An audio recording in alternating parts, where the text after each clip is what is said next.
आज इस लेक्चर में लाइफ हिस्ट्री ऑफ एंजियोस्पर्म का डेहिसेंस ऑफ एंथर और डेवलपमेंट ऑफ मेल गैमेटोफाइट पढ़ेंगे।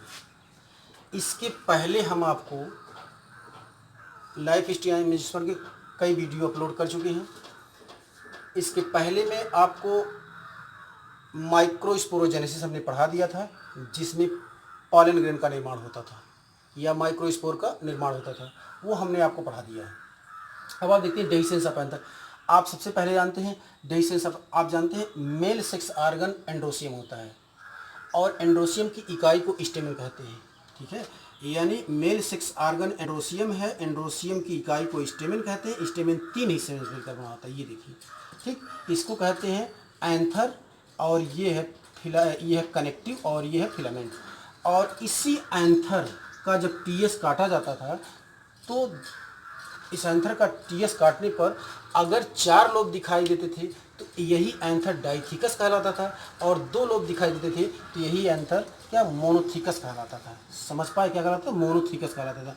ध्यान रखेंगे, एंथर का टीएस काटने पर अगर 4 लोब दिखाई देता अर्थात 4 माइक्रोस्पोरेंजिया तब तो डाइथिकस एंथर। अगर 2 लोब दिखाई देता अर्थात 2 माइक्रोस्पोरेंजिया, इसका मतलब है वो मोनोथिकस एंथर कहलाता था। समझ पाए? इसके पहले वाले लेक्चर मैंने बता दिया मोनोथिकस और डाइथिकस एंथर के बारे में।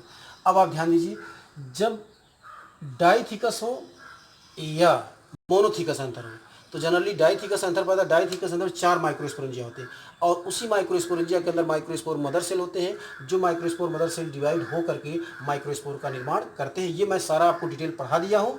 माइक्रोस्पोर जो माइक्रोस्पोरेंजिया के बाहर कौन कौन सी लेयर, टपेटम है, एंडोथीसियम, ये सारे एपिडर्मिस है, सभी लेयर सभी मैं पढ़ा दिया हूँ आपको, वो आप पढ़िएगा। उसके बाद आप अब आते हैं, अगर इस 4 माइक्रोस्पोरेंजिया जो बना है, इस 4 माइक्रोस्पोरेंजिया के अंदर जो है माइक्रोस्पोर बनेंगे। ठीक, अब ये माइक्रोस्पोरेंजिया का डेहिसेंस स्फुटन होगा, फटेगा, और माइक्रोस्पोर या पॉलन ग्रेन जो निकल कर कहाँ जाएंगे, जो गाइनोसियम के स्टिग्मा पर जाएंगे। कहाँ जाएंगे? गाइनोसियम के स्टिग्मा पर, और इसको हम पॉलिनेशन कहेंगे। पॉलिनेशन 2 तरह का होगा, सेल्फ और क्रॉस, को हम बाद में पढ़ेंगे या बाद में आपको पढ़ाएंगे। ठीक है, पहले देखिए, तो ये 4 माइक्रोस्पोरेंजिया है। जब ये एंथर मेच्योर अवस्था में आता है, परिपक्व हो जाता है, तो परिपक्व होने पर ये टेट्रास्पोरेंजिएट नहीं रह जाता है। ध्यान रखिएगा, लिखा है टीएस ऑफ मेच्योर एंथर है 2 पॉलन साइट। इधर देखिए, यानी जो एंथर जब मेच्योर हो जाता है, जहां 4 माइक्रोस्पोरेंजिया 4 पॉलन साइट दिखता था, अब वो 2 ही दिखेगा। ये एक दोनों मिल करके एक फ्यूज कर देते हैं, अब दोनों मिलकर तो 2 पॉलन साइट हो जाता है। अब लिखा dehiscence of anther takes place during the dry season. ध्यान रखेंगे, ड्राई सीजन में ही इस एंथर का स्फुटन होगा, यानी फटेगा तो पॉलन ग्रेन बाहर आएगा। समझ रहे? ड्यू टू लिखा है, ड्राई सीजन में फटता कैसे? Due to hygroscopic nature of endothecium. आप ध्यान रखिए, माइक्रो स्पोरेंजियम या जो पॉलन सैक है उसके ऊपर का लेयर है टपेटम, उसके बाद एंडोथीसियम, उसके बाद आपका जो एंडोथीसियम, उसके बाद एपिडर्मिस की लेयर है। तो आप ध्यान रखिएगा, जो एंडोथीसियम होता लिखा है वो एंडोथीसियम वाला सेल कैसे, बहुत क्वेश्चन पूछेगा, हाइग्रोस्कोपिक नेचर। एंडोथीसियम कैसा है? हाइग्रोस्कोपिक नेचर है। लिखा है loss of water takes place from the cells of endothecium.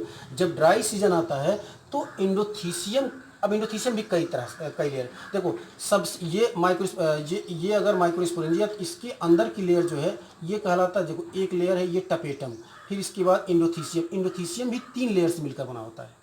समझ पा रहा है? एंडोथीसियम में कई लेयर के होते हैं, तो वही कहा जा रहा है एंडोथीसियम जो हाइग्रोस्कोपिक नेचर है, ये जो लेयर है एंडोथीसियम, ये हाइग्रोस्कोपिक नेचर है, और ये भी कई लेयरों से मिलकर बना होता है। अब इसमें अब देखिए लिखा है हाइग्रोस्कोपिक नेचर होते हैं endothecium, loss of water takes place, यानी एंडोथीसियम इस वाले लेयर से पानी जो है बाहर निकल जाता है। कब?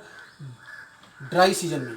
फ्रॉम सेल्स ऑफ एंडोथीसियम से पानी, मतलब क्या समझ, loss of water takes place from the cells of endothecium, यानी ड्राई सीजन में एंडोथीसियम के लेयर से पानी बाहर निकल जाता है। अब लिखा है wall of endothecial cells try to contract due to loss of water. जब ड्राई सीजन में इससे पानी निकल जाता है तो ये जो एंडोथीसियम के सेल्स क्या होते हैं, वो सिकुड़ते हैं, क्या कहते हैं, कंट्रैक्ट। लिखा है wall of endothecium cell try contract due to loss of water but inner and radial walls do not contract, मतलब इसका जो नीचे वाला एंडोथीसियम का लेयर वो कंटैक्ट नहीं करता, ऊपर वाला लेयर। अब आप देखिए ये सेल्स हैं, ये बाहर वाले सेल्स हैं ऊपर वाले, अब ये सेल्स सिकुड़ते हैं तो ये इधर खिसक जाता है और ये इधर खिसक जाता है, और इससे पॉलन ग्रेन बाहर आ जाता है। समझ पा? लिखा है wall of endothecium try to contract due to the loss of water but inner and radial walls do not contract. जो इसका इंडोथीसियम का नीचे वाला लेयर वो कंट्रैक्ट नहीं करता, उसका ऊपर वाला लेयर कंट्रैक्ट करता है। किसके कारण? पानी लॉस हो जाने से कारण, due to presence of fibrous thickening. मतलब इनर वाला लेयर जो है, इंडोथीसियम का इनर वाला लेयर जो है वो कंट्रैक्ट नहीं करेगा, क्योंकि उसमें क्या है, फाइब्रस थिकनिंग पाई जाती है। और उसका ऊपर वाला लेयर इंडोथीसियम का, वो पानी उससे लॉस कर देता है और वो कंट्रैक्ट कर जाता है, और जिससे ये जो क्या बोलते हैं, यहाँ स्टोमियम जो बड़े से लोग फैल जाते हैं, और यहाँ जो डाइस कर जाता है, और पॉलन ग्रेन जो है वो बाहर आते हैं। ठीक है, but inner and radial wall do not contract due to presence of fibrous thickening, whereas outer wall of whereas outer thin cells of endothecium contract. जो आउटर जो होता है इंडोथीसियम का, वो थीन होता है, कंट्रैक्ट करता है, और कर्व रहता है, कॉन्केव रहता है, वो सिकुड़ जाता है, और उसके बाद ये बाहर निकल जाता है। अब देखिए, अब ये जो एंथर का डेहिसेंस, अब कहीं देखिए, ये एक एंथर का फिगर बनाया गया है। एंथर की कई टाइप देखिए। अगर एंथर का डेहिसेंस, अब ध्यान दें, अगर ये एंथर है, उसके ऊपर ही से यहाँ पोर है, इस पोर से अगर पॉलन ग्रेन बाहर निकलता है तो उसको कहते हैं पोरस डेहिसेंस। क्या कहेंगे? पोरस डेहिसेंस कहा जाता है। ये किसे पाया था? सोलैनम में पाया था। अब ध्यान दीजिएगा, ये एंथर है, ठीक, एक यहाँ पर ऐसे बना हुआ है, फिर ये एक ही एंथर, ठीक। अगर इससे पॉलन ग्रेन बाहर निकल जाता है, ऐसे तो होगा, इससे बाहर निकल जाएगा, ऐसे होगा, इससे बाहर अगर निकल जाता है तो उसको हम क्या कहेंगे? पोरस कहेंगे। अब आता है एक, इसमें देखिए, इसमें अगर यहाँ से कोई ऐसे छिद्र बन जाता है बगल से, ऐसे देखिए, मतलब ऐसे, ये अगर एंथर है, अगर यहाँ से कोई छिद्र बन जाता है, यहाँ से छिद्र बन, और इससे पॉलन ग्रेन अगर बाहर निकल जाता है तो देखिए उसको कहते हैं ट्रांसवर्स। यहाँ पर देखिए ट्रांसवर्स डेहिसेंस कहेंगे। देखिए यहाँ बना हुआ है, ये है ट्रांसवर्स, ऐसे बन जाए, इससे निकल ट्रांसवर्स डेहिसेंस। अब आप देखिए, आप ध्यान रखिएगा, ये है आपका, अगर ऐसे इससे, ये पोर है, इससे निकल जाता पोरस, अगर यहाँ होल हो जाता इधर और इधर होल हो जाता एंथर में साइड में, तो उसको हम कहते हैं, देखिए पोरस ऊपर से होल हो जाएगा, ये ट्रांसवर्स हो जाएगा, और साथ में अगर ऐसे, ध्यान दीजिए, अगर ऐसे कट जाता है, ऐसे फट करके निकलता है, ये ऐसे निकलते हैं और ऐसे फट कर निकलता है, उसको हम ट्रांसवर्स कहेंगे। क्या कहेंगे? नहीं, उसको नहीं, ट्रांसवर्स हो गया, उसके बाद उसको हम कहेंगे वाल्वुलर कहेंगे। क्या कहेंगे? वाल्वुलर कहेंगे। ध्यान रखिए, वाल्वुलर। और उसके बाद जो बीचों बीच से निकल, अब आप इसको समझिए इस तरह से, देखिए, अगर इस ऊपर से निकल जाता है तो पोरस, ध्यान दीजिए, अगर ऐसे फट कर निकलता है तो उसको हम कहते हैं लॉन्गिट्यूडनल, ऐसे कह फट कर निकलता है लॉन्गिट्यूडनल। अगर यहाँ से होल होकर निकलता है तो उसको हम कहते हैं ट्रांसवर्स, और ऐसे कट कर निकलता है तो उसको हम कहते हैं ट्रांसवर्स। समझ पा रहे हैं? एक लॉन्गिट्यूडनल का एग्जाम कैप्सुला गॉस्पियम है, पोरस का है सोलैनम है, ट्रांसवर्स का ओस्मियम है, वाल्वुलर का बारबेरीज है। क्लियर हुआ? अब आप देखा इसमें डेवलपमेंट ऑफ मेल गैमेटोफाइट क्या है? Development of male gametophyte, development of male gametophyte.